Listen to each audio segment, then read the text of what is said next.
மிதுனம் மிதுனராசிக்காரர்களுக்கு ராசிநாதன் 2ஆம் இடத்தில் இருக்கிறார். இந்த வாரம் முழுவதும் யோகாதிபதியாகிய சுக்கிரன் 11ஆம் இடத்துல அந்த அவருடைய 5ஆம் வீட்டையே பார்க்கக்கூடிய அமைப்புகள் இருக்கிறதும் மிகப்பெரிய நல்ல அமைப்பு. ராசி புனிதத்தை அடைந்திருக்கிறது.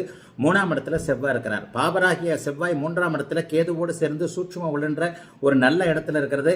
அண்ணன் தம்பி உறவுகள் நன்றாக இருக்கக்கூடிய தன்மை. கடந்த காலத்தில் அக்கா தங்கச்சி உறவுகளில் கொஞ்சம் சிக்கல்கள் இருந்த மிதுனராசிக்காரர்கள் எல்லாருக்குமே அந்த தங்கை அக்கா உறவுகள் மிகப்பெரிய அளவில் நல்ல முன்னேற்றம் இருக்கக்கூடிய தன்மை.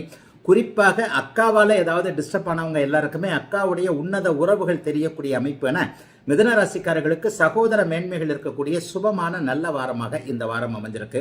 சிலருக்கு அரசாங்கத்தில் இதுவரைக்கும் இருந்து வந்த ஒரு அனுமதி கிடைக்காத நிலைமை, அரசு அதிகாரிகளால் டிஸ்டர்ப் ஆனவங்க எல்லாருக்குமே இனிமேல் அரசாங்கம் உங்களுக்கு உதவியாக இருக்கக்கூடிய அமைப்பு.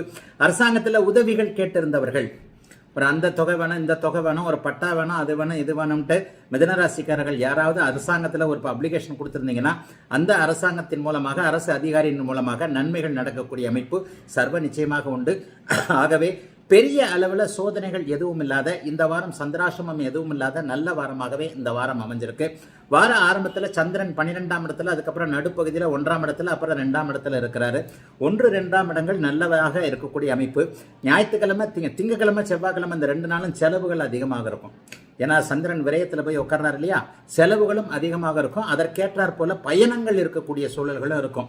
ஏதேனும் ஒரு நிலையில் சகோதரர்களால் செலவுகளும் திங்கட்கிழமையும் செவ்வாய்க்கிழமையும் இருக்கக்கூடிய தன்மைகள் உண்டு.